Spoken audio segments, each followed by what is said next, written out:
either side. There's going to be like 4 or 5 people standing up there. No, it's really.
Saturday. What number you got here? Huh? What number do you have here? Looking for 3. It's like Yeah, I'm trying to use it. I just did it off of that. I got 5. 5. Yeah. This camera doesn't go below 5 for no reason. Even at nighttime. Even auto? Yeah. Do you have both the game up a lot? Yep.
citizens. Yeah, So- we're ambushing you guys. Sir, how are you today? All right, good, good. Are you? Nice to meet you. John Butler, Fire Chief. Fire Chief, Fairfax County, Virginia. All right, Dion Wiggins. Hi, Dion. CBS Channel 9. Good Nice to meeting meet you. you. Yes, sir. Yes, sir. You guys gonna line up behind those lights?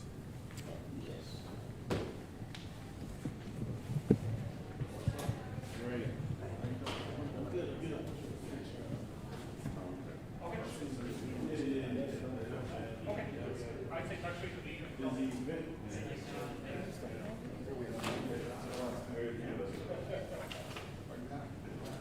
No, this is Walter. Yes. What's the name?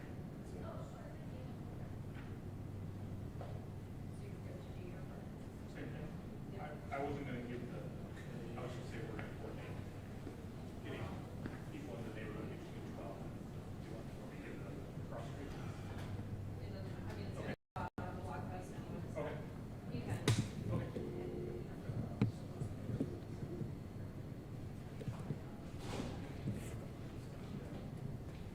I guess we'll set up all the schools, I don't know if that. Okay. Okay. Yeah. I'm with the Region 5 office, so Okay. we have the schools that are primarily.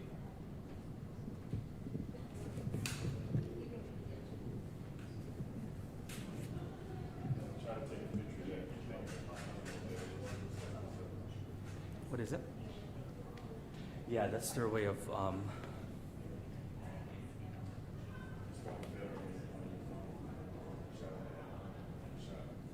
yeah, we have that. We have that information. Yeah, yeah.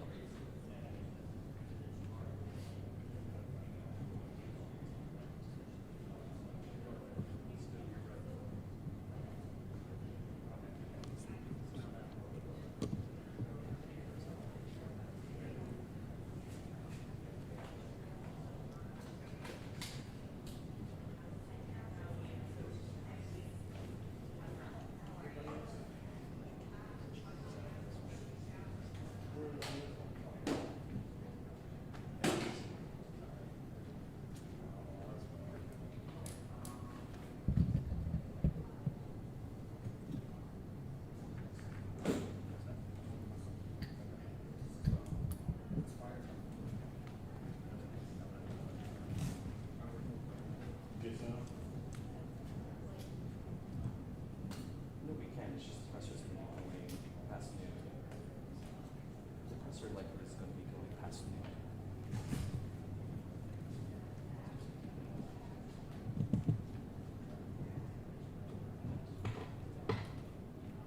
That's fine. Yes, what they talk about is in our presser.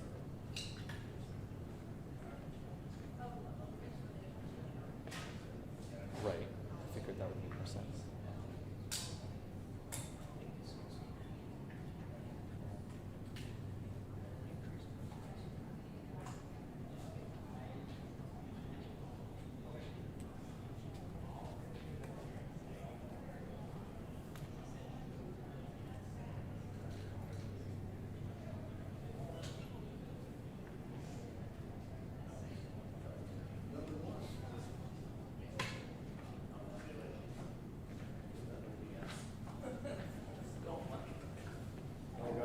Yeah.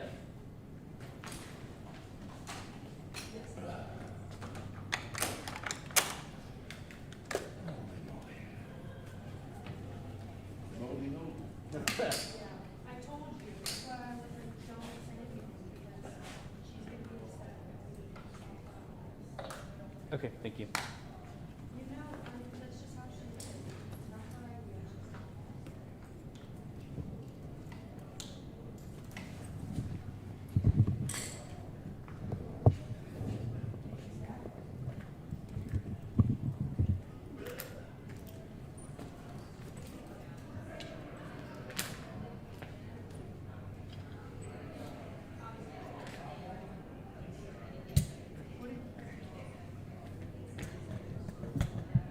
Matt, Yeah, did you get some? we did. We did, thankfully.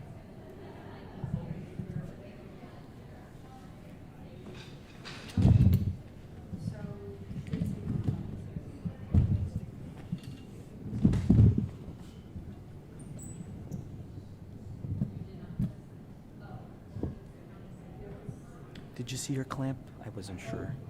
You did see your clamp. Yeah. Okay. I'm up there. They all look the same, so I didn't.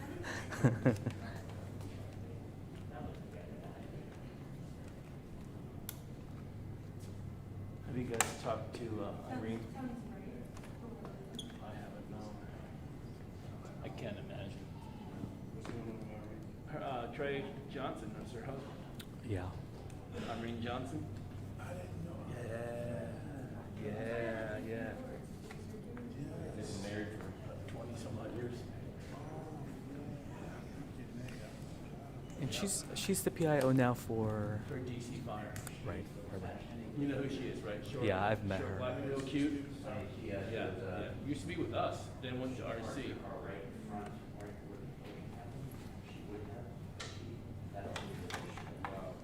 Yeah. There's a.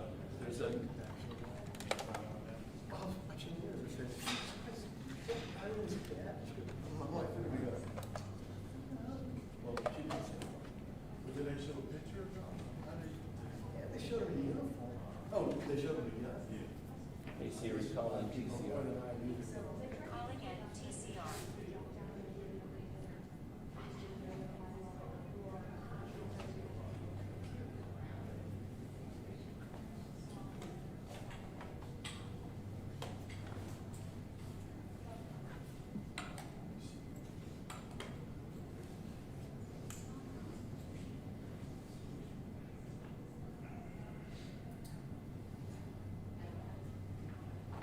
Hey, love you, 7. I didn't want to come up until I totally got the green light. Can I come up? Press conference? Oh, you got me. Thank you. All right. Awesome. Thank you. All right. Can you give me a mic? Yeah. real quick? Hey, mic check, mic check. Yeah. 1, 2, 3, 4. A B C D E F G. DC News Now. WRC. Fox 5. Mic check 1 and 2.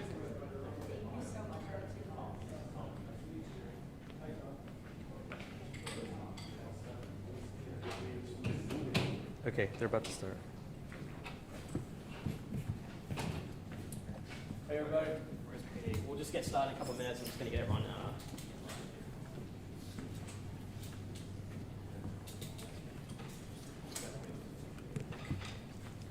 Just so you know, we have a meeting. Everybody get some sleep last night? Better questions if you did. We're good. We don't need sleep. We have coffee. Hey, sorry for the loss. Thank you A very lot much. of us had underneath the apparatus on the way here yesterday morning. It was a very tough sight. Tremendous loss. Yes. Thank you so much I'm sure. for Yep. acknowledging that. Our thoughts are with you all. Thanks, guys. Representative Dennis. Thank you.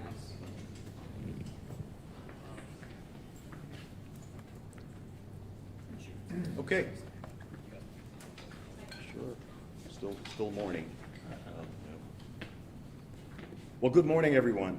My name is John Butler. I'm the fire chief for Fairfax County, Virginia, spelled Johnbutler. We will kick off and try to answer any questions you have.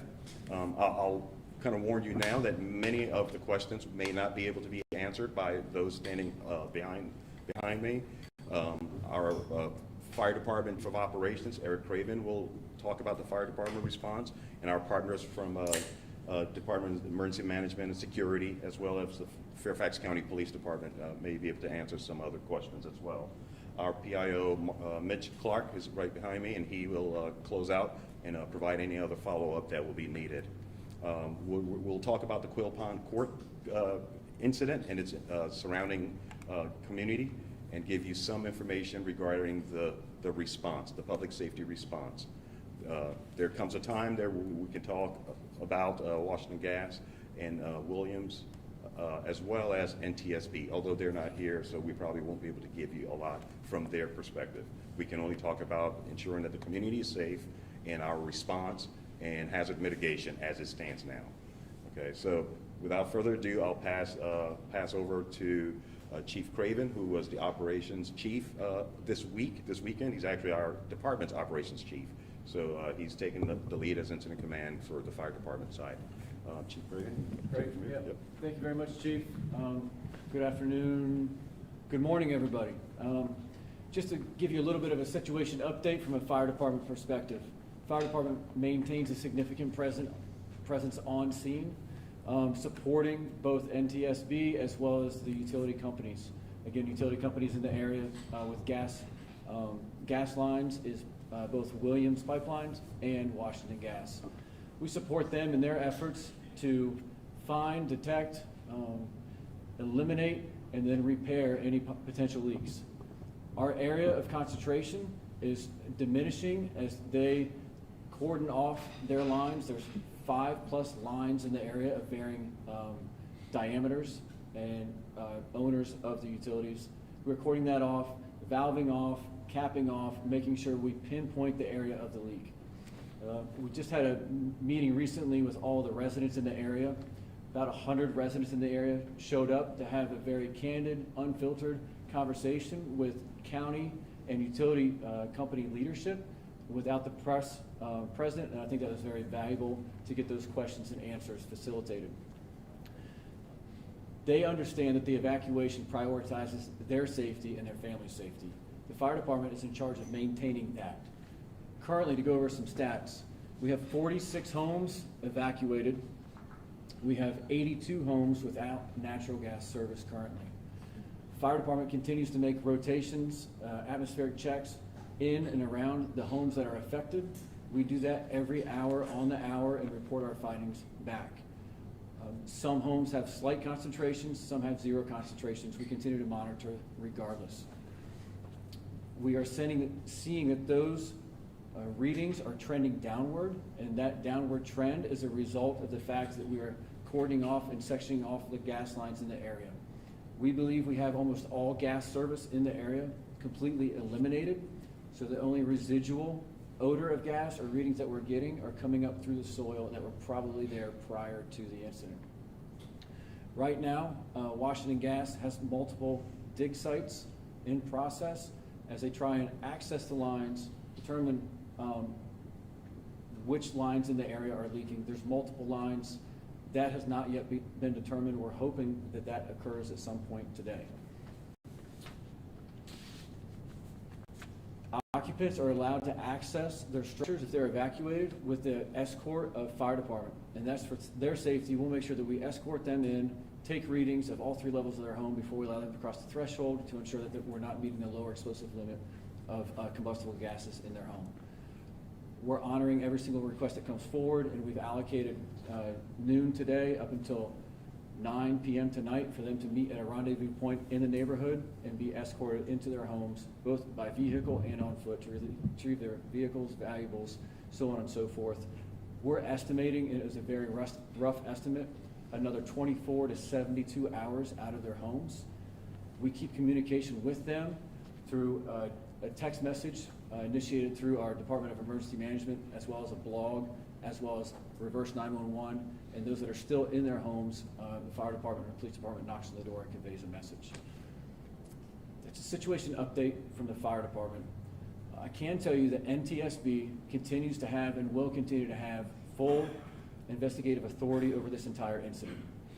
The NTSB's team is arriving in the area, and they will be present tonight at the town hall for the community members. Again, that will be isolated to the occupants, the residents, without press. And we expect to have a statement from the NTSB tonight regarding the status of the investigation. I'm happy to answer any questions that you may have. So when you say another 24 to 72 hours, to be clear, is that because of the digging, the work itself that they have to stay out, or is it the residual gas? Yes, great question. So that allows the utility companies, the 2 companies involved, to determine which line is potentially leaking, expose it, find the leak, repair it, test it, and then provide service back to the community. That can be a small leak on a small line, or it can be a large leak on a large line. Completely unknown at this point, and it's not just that we're avoiding answers to questions. We don't know, it's under investigation. When we find the leak and are able to repair it, then we'll know a little bit more about the timeline. Is it unusual that it's taking the time to identify the leak? You know, I'm not a pipeline engineer. I handle the mitigation of the emergency response and make sure that we're doing our job. I think that's a question that could be more directed towards one of the utility companies. And is there a reason why they're not here today? They joined us with the community meeting, and then they went back to the incident scene. Chief, can you talk about, I guess, kind of what these, and I realize you're not the gas company doing the dig, Sure. but there's some different lines down there, and depending on which line is leaking, it could be a different scenario. Can you talk a little bit about what they're looking for and kind of how that might play into the timeline based on what could be discovered, I suppose? Yes, I think so. So the lines in the area range anywhere from 2 inches in diameter up to 42 inches in diameter. If it's one of the smaller lines, 2 inches or 6 inches, smaller lines, we're comfortable with maintaining the safety with the evacuation distance that we have. Should it be one of the larger lines, again, yet to be determined, we're still trying to pinpoint the leak. We have a radius that we believe it's in, and they believe it's in, then that evacuation radius would expand. Worst case scenario, that evacuation radius would expand to a 1/4 mile of where they believe the leak is. Their expectation as far as that range, is that getting close to that threshold? I mean, where are we at? Do we have any, is there any way you can say with any degree of certainty kind of what they're expecting or what you're expecting? Again, that's a tough question. I understand. I can tell you there's 6 lines, small to large, all within the area. They're trying to figure out where it is. When we figure out what line it is, then that evacuation can grow or shrink. Thank you. Yes, ma'am. Can the cost for this fire and the explosion that people have heard be already related to the leak, or is that something you're still investigating or looking into? Absolutely 100% under investigation. Right now, Fairfax County Fire and Rescue Fire Marshal's Office is on scene. They maintain an investigative and evidence protection presence at the site, as well as the NTSB. So completely under investigation. Sir? And I spoke with a woman on Buckywood Road, and she was just told this morning that she needed to evacuate. Are you guys already expanding evacuations? We are not expanding the scope or the radius that we identified yesterday afternoon. It may be that we just didn't catch her on the communique. Chief, how many Yes. additional homes are at risk of needing evacuation? You said it could expand to that 1/4 mile radius. How many additional homes are potentially at risk, and should people be prepared to leave at a moment's notice? Excellent questions. That 1/4 mile radius would expand it to about 100 additional homes. Again, we're not saying that that's the case yet. If that were to be the case, our goal is to provide 3 to 4 hours notice to those residents, notifying them through the blog, reverse 911, the text messages. It would not, knocking on doors and evacuating people is an emergency response. We would try and give them as much notice as possible and then follow up with knocking on the door and making face-to-face contact. Great question. And all of that, again, is dependent on finding the leak first. It is speculative, absolutely. It all depends on which line is leaking, yes, sir, and where. When you say 46 evacuated, 82 with no gas, is the 82 in addition to the 46, or does that include the 46? Includes the 46 total. And is Williams also digging?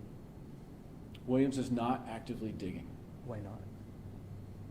I think it's a process of elimination, going through the lines which are layered, crisscross, so you can't have multiple utilities digging in the same area at the same time. That's about as much as I can say why they work together to figure out whose line and where it may be. And to be clear, everyone's cooperating? 100%. We are transitioning to a very supportive role, both utility companies and the NTSB. Our primary responsibility is making sure the community is safe, but we are supporting both utility companies and the NTSB. And the utility companies are speaking, they're talking with each other, if that's your Thank you. I guess it's a common in that situation to have one, or they work that out themselves. Does the county work with them? Hey, who's going to dig? Who's going to start? Before this process of elimination? That's an excellent question. So there's both state and federal agencies that have oversight and help facilitate those conversations. Again, everybody is very cooperative. I don't expect that to ever change. But you have the SCC within the state of Virginia who has multiple reps on scene. You also have PHMSA, which is petroleum, hazmat, Safety Advisory. That's a federal agency. They're on scene as well with multiple representatives, and they both, depending on which lines, where, they both have some facilitation in those conversations in the process. What's being done for the neighbors who were already evacuated, and what in theory would be done if you did, on the chance you did have to expand the zone? Yeah, absolutely. We offered a warming center, like a community center, the night of the initial incident. We did not see any residents in the area take advantage of that. It seems largely that people have found either hotels, friends, or family to stay with. There are means of reimbursement either through insurance, renters and homeowners insurance policies, and then also the utility companies offering to reimburse the residents. Just to follow up on that, how were residents informed of this resource that night? I just spoke to someone who said that night they slept in their car. So how has that been communicated in the last 2 days? I don't know if you have that. Yes. message. Yeah, so the night of the incident, if they were sleeping in the car, we did make face-to-face communication with everybody in the area because we did need to evacuate on an emergency basis at that time. So it was within minutes. So the fire department went door to door, not only evacuating, but also taking readings within the area. How many have texted to the incident line? 340. Running total 340 since yesterday when it was announced. What was that? I'm sorry. I didn't Yeah, the question was, how many people have signed up for the text messages for Fairfax County? 340 thus far. It may be obvious, but to the layman, why is NTSB involved in this investigation? That's a good question. They have governing authority over the investigation of pipeline incidents. Probably new to a lot of people, but it is actually the way things work, and it's not the first time they've been involved in one.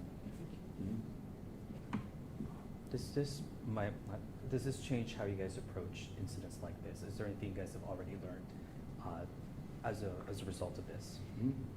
Our emergency response and mitigation and safety efforts remain the same, and we think that we have some of the best in the business. We support them. The only thing that would change is that we have to make sure the confidentiality is maintained between us and NTSB, knowing that it's their investigation and it's going to be in process for some time. Chief, I do want to quickly, if there's any more questions for the fire department, we can, but I do want to give our police partners an opportunity to respond on how we're protecting the homes and all of that sort of stuff there. So, Good morning. My name is Captain Chris Cosgriff, Cosgriff. The police department was on scene within several minutes of this incident, has remained there with an increased presence since the initial call for service came out. We're there in a support role to our partners at the fire department to provide scene security, traffic control, and the increased police presence. Homeowners are understandably concerned that they can't access their homes at any given time. So we do have officers in the area patrolling and at fixed posts around the area, keeping non-residents out and ensuring the safety of the homes. Can any of us go to the scene? Or is it being blocked? You can get into the public areas outside the scene, just as, anyone can go to the public areas, but inside the scene, the general public, other than homeowners who are in the act of obtaining something out of their homes, can't go inside the perimeter. Thank you.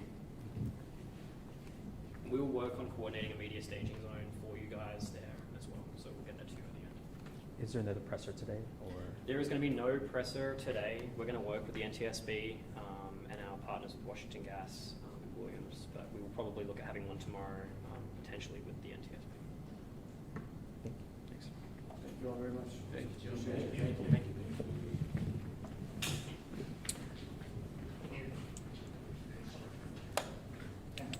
Shane, do you have a second?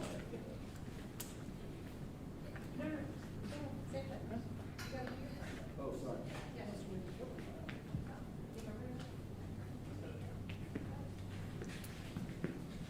Anything else? Oh, good. Did you all get this information? No, I think we're good. Thank you, sir. Thank you. We do have an area similar to the same location you guys were at yesterday. It's got